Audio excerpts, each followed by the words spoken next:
Louvado seja nosso Senhor Jesus Cristo. Nós vamos dar continuidade às nossas considerações sobre o livro do Apocalipse, nosso 19º encontro. Vamos trabalhar a perseguição de Nero, imperador. Nós vimos no encontro passado que para Plínio, o jovem, o simples fato de ser cristão era motivo suficiente para sofrer o peso da lei.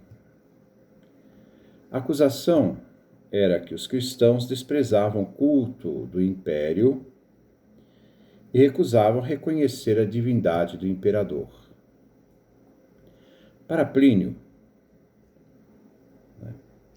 os templos estavam ficando vazios, provavelmente por causa dos cristãos. Mas a visão do imperador Trajano era que se tratava de um problema político e vai insistir na necessidade da participação do culto para mostrar então a fidelidade a Roma. A rejeição dos cristãos de cultuar os deuses do império e ao imperador, filho de Deus, divino, era uma ofensa política ao próprio império e também à figura do imperador. Os cristãos renunciavam à fé ou seriam penalizados com rigor da lei, o martírio, a prisão, o exílio, o confisco de suas propriedades. Antes do ano 64, época do imperador Nero, que foi imperador do ano 54 a 68, Nero permitia, depois do incêndio de Roma, execuções sumárias dos cristãos em Roma. Como também essa lei valia para aquelas regiões próximas à cidade de Roma, simplesmente pelo fato de serem cristãos. Outros grupos eram poupados, como judeus, porque eram amigos de Pompeia, mulher que tinha uma certa ascendência ao imperador Nero, o manipulava e era sua amante. Também o fato de ser cristãos, só pelo fato de ser cristãos, eles eram desprezados, odiados pela população romana. Para Tácito, que escreveu sobre Nero, ele dizia que os cristãos foram assassinados porque formavam, segundo a fama que eles constituíram no império, como uma superstição maléfica ao próprio império e à cidade de Roma. E vinham odiados por causa de suas abominações. Nós vemos nos Anais de Tácito, lá no livro 15, parágrafo 44. Suetônio explica que essas acusações eram castigos pelas práticas supersticiosas e mágicas dos cristãos, no seu livro sobre Nero, no capítulo 16, no parágrafo 3. Os excessos referidos à perseguição dos cristãos eram realizados em Roma, mas não em outra parte do império. Nos fins do século I, os cristãos não eram bem vistos pela comunidade judaica. Daí o Apocalipse chamar os judeus como pertencentes à sinagoga de Satanás. A falsa sinagoga, segundo João, pode nos fazer pensar que a hostilidade contra os cristãos, a hostilidade vinha dos judeus. Para João, o verdadeiro judaísmo é o cristianismo. Mas os outros súditos do império não judeus tinham motivos para odiar os cristãos. Na época de Plínio, o moço, os cristãos vinham concebidos como um grupo único, não confundidos com o grupo dos judeus. Existia grande número de hostilidades contra os cristãos e momentos sangrentos contra os povos judeu, por causa do seu estilo de vida. Será que estes casos com judeus havia repercutido também aos cristãos? Quando Cláudio, no ano 46, o imperador Cláudio expulsou os judeus de Roma, muitos cristãos também vieram expulsos de Roma, porque naquele tempo não fazia ainda diferença entre judeus e cristãos. Mas na época do Apocalipse já havia uma separação entre judeus e cristãos. Eram bem distintos. Um não se considerava participante do outro. Quando vemos Lucas relatar no livro dos Atos dos Apóstolos, capítulo 16, versículo 21, que em Filipos os cristãos vinham acusados diante das autoridades romanas de estarem preconizando normas de comportamentos, normas que não são permitidas entre os romanos e que eram os romanos, que faziam os romanos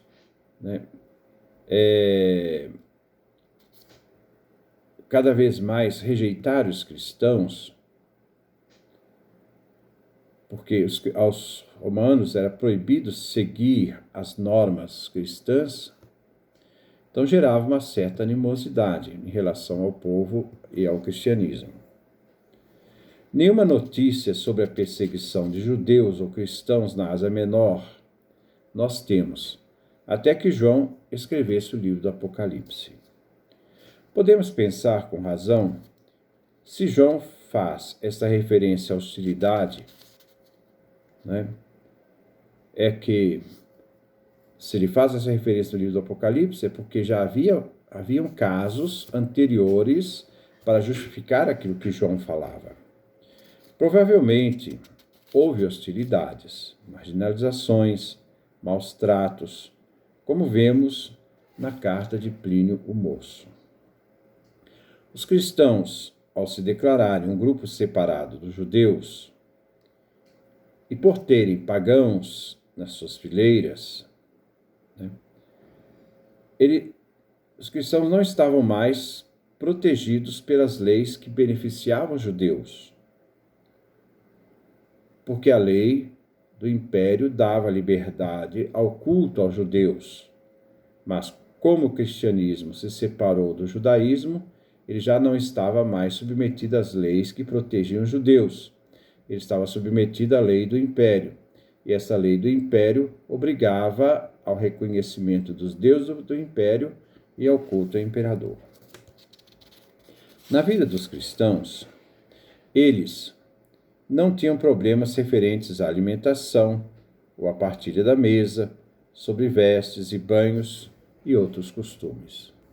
Exceto a vida cristã, havia uma referência que muitas vezes era vista de uma forma negativa pelos pagãos, algumas referências no campo da moralidade, da sexualidade, da proibição de comer carne, essa carne sacrificada aos ídolos.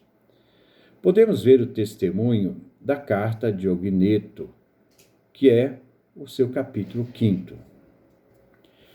Diogneto nos diz, neste documento cristão, aliás, Diogneto não, a carta é dirigida a Diogneto, e aquele que é o remetente da carta fala sobre os cristãos a Diogneto. Os cristãos não se distinguem dos demais, nem pela região em que moram, nem pela língua que falam, nem pelos costumes que usam. Não habitam cidades à parte, isto é, não formam guetos, como formavam os judeus. Não empregam idioma diverso dos outros. Então, eles falavam a língua da região, não falavam hebraico. Não levam gênero de vida extraordinário. Vive a vida ordinária, a vida normal. A doutrina que se propõe não foi escogitada solicitamente por homens curiosos, então não é filosofia. Não segue opinião humana alguma, como vários fazem. Então, não é a opinião dos outros que dão sentido àquilo que os cristãos acreditam.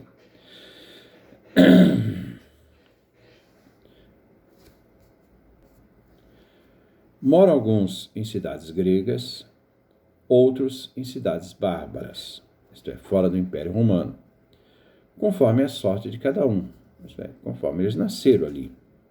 Segue os costumes locais relativamente ao vestuário, quer dizer, os cristãos vestem a roupa que os outros vestem. A alimentação, os cristãos alimentam daquilo que os outros alimentam. A única reclusão é a proibição de comer carnes imoladas aos ídolos, mas eles comem carnes, diferente dos judeus, que não comem carne de porco e outros tipos de carne. E ao restante de viver, apresentando um estado de vida político admirável. Eram pessoas cidadãs, íntegras e, sem dúvida, paradoxal. Moram na própria pátria. Então, são pessoas que nasceram ali e moram ali. Mas como peregrinos, eles não colocam o sentido da sua vida na pátria que eles nasceram e moram. Enquanto cidadãos, de tudo participam, eles não negam a participação, inclusive pagavam os impostos. Porém, tudo suportam como estrangeiros, porque eles sabem que a pátria definitiva dos cristãos é o reino de Deus. Toda terra estranha é pátria para eles, e toda pátria para eles também é uma terra estranha. Casam-se como todos os homens e como todos procriam, mas não rejeitam os filhos. Como podia acontecer na dúvida da paternidade, um costume pagão era julgar as crianças que nasceram, que tinham dúvida quanto à paternidade, no meio da estrada.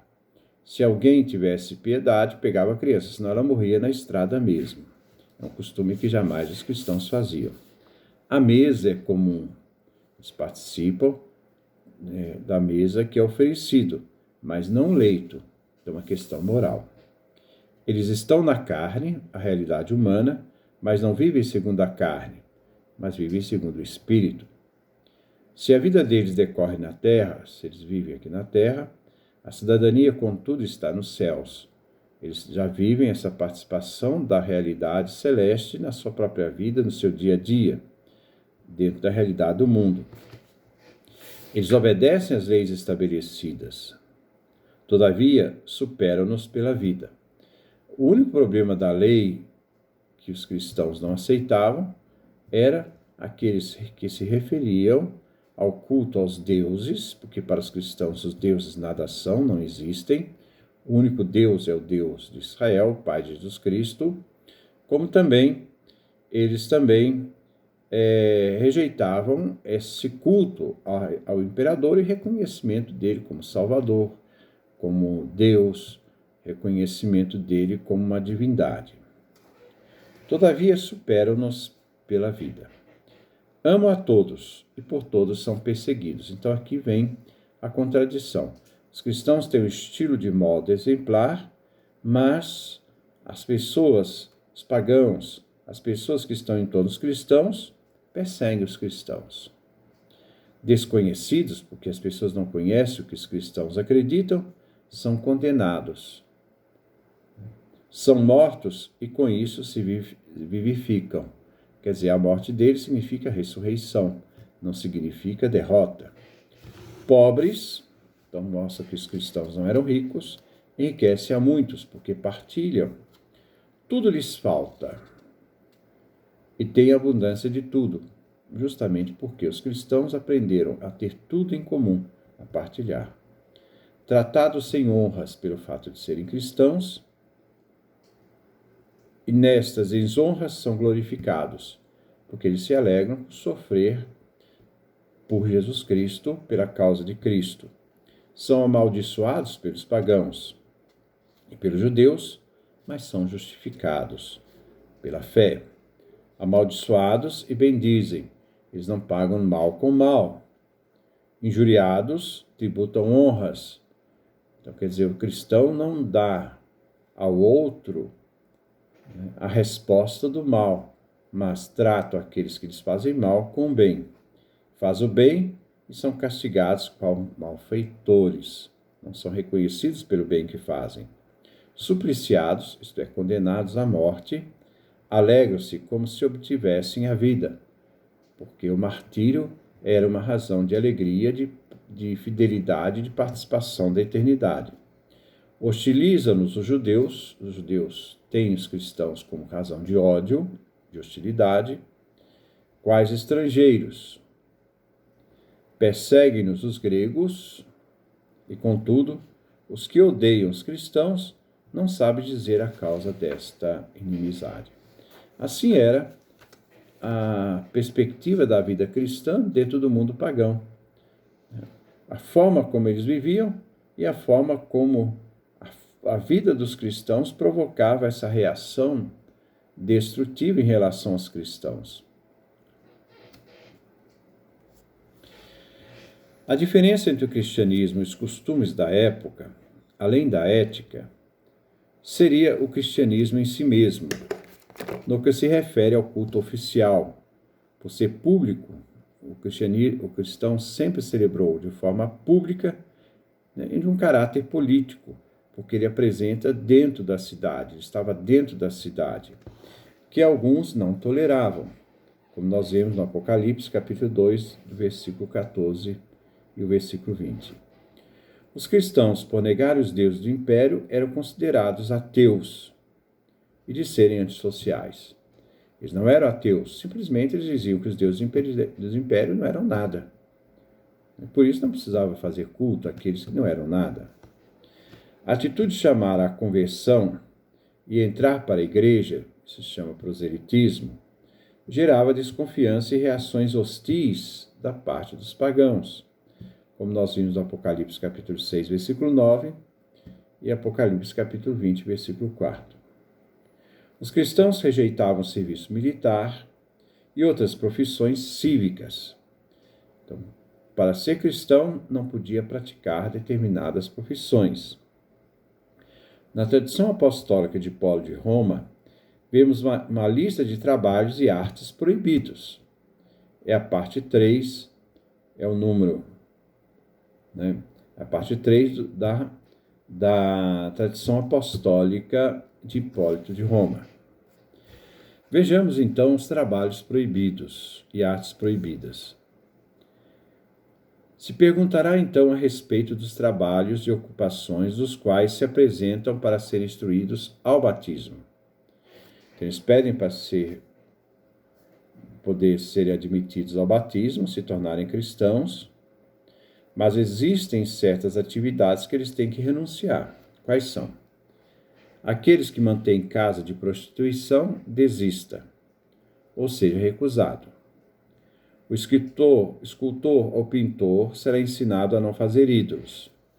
Quer dizer, eles podem pintar, esculpir, mas não podem fazer ídolos, deuses. Ou cesse, ou seja, rejeitado. Então, a arte não era rejeitada, mas era a arte que se ligava ao culto. O que é ator ou representa no teatro, cesse, ou seja, recusado. Professor de crianças, pedagogo, é bom que cesse. No entanto, seja-lhe permitido ensinar se não possui outra habilidade. Então, é um caso de concessão. Igualmente, o cocheiro, é aquele que compete, né, nos jogos, e todo aquele que vai à luta nos jogos públicos, cessem ou sejam recusados, porque sempre havia um sentido cultural nesses jogos. O que é gladiador ou ensina a combater os gladiadores, no bestiário, que exercer o seu ministério e o funcionário encarregado de lutas e gladiadores cessem, isto é, deixem de exercer essa profissão, ou sejam recusados ao batismo. O sacerdote, o guardião de ídolos, dos deuses, abandone-os, ou seja, recusado. Então, abandone o seu trabalho. O soldado que recebe o poder de matar, não matará ninguém, né? Ainda que isto lhe seja ordenado, não o fará. Então, soldado cristão, aqui se permitia que ele pode ser militar, mas ele não pode matar, né? Se não concordar, porém, seja recusado. O que tem poder da espada, magistrado da cidade, revestido de púrpura, renuncie o seu cargo ou será rejeitado ao batismo. O catecúmeno e o fiel que desejarem tornar-se soldados sejam recusados, por desprezarem a Deus. A meretriz, o devasso, o invertido, ou qualquer outro que pratique atos que não devem mencionar sejam recusados porque são impuros. Não seja apresentado à inquirição o mágico, o feiticeiro, o astrólogo, o adivinho, o intérprete de sonhos, o charlatão, o falsário, o fabricante de amuletos. Eles têm que renunciar à profissão ou então serão recusados. A concubina que vive de forma ilícita com alguém, se for escrava do amigo, se tiver educado os filhos e se tiver unido somente esse homem, ouça a palavra. Então, ela não é rejeitada, né? Então, a concubina escrava, né, ela tem permissão de ouvir a palavra. No caso contrário, se ela não quiser ouvir a palavra, seja recusada. Aquele que tiver uma concubina, renuncie a ela e tome uma mulher segundo a lei. Se não quiser, porém, seja recusado. Se houvermos omitido algo, as próprias ocupações vô-lo dirão, pois todos nós temos o Espírito de Deus.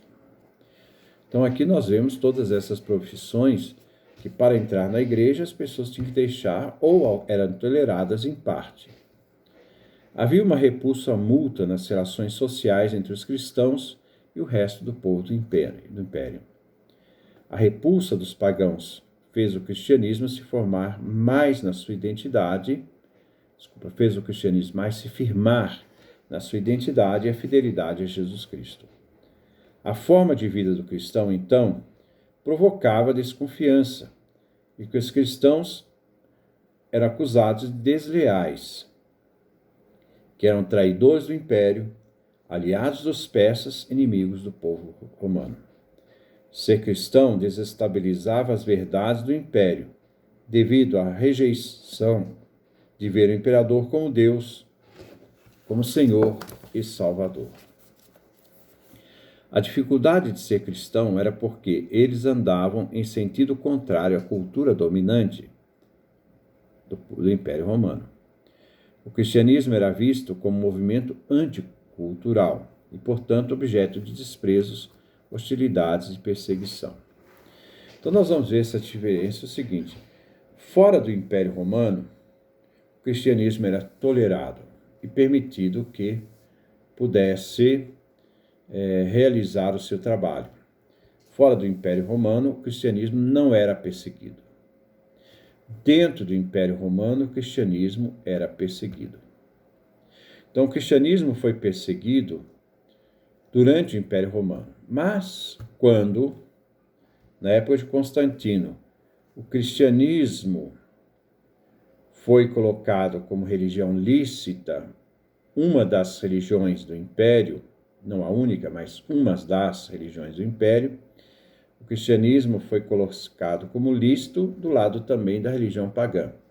Então, se admitia o cristianismo como uma religião do Império Romano, entre as outras religiões.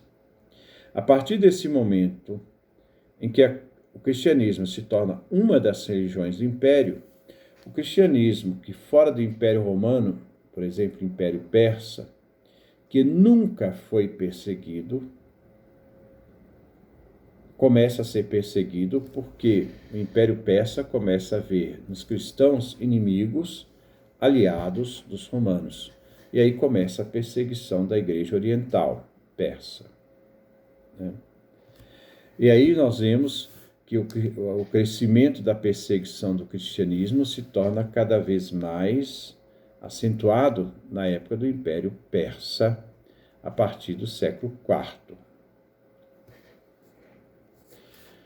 Um grande exemplo disso, dessa perseguição, também na Armênia, né? Os cristãos foram perseguidos, praticamente grande parte da população foi dizimada, foi morta, pelo ódio que se atribuiu ao cristianismo, porque era uma religião que se colocava como aliada do Império Romano, a partir do momento em que a religião do Império Romano foi colocada como uma religião lícita.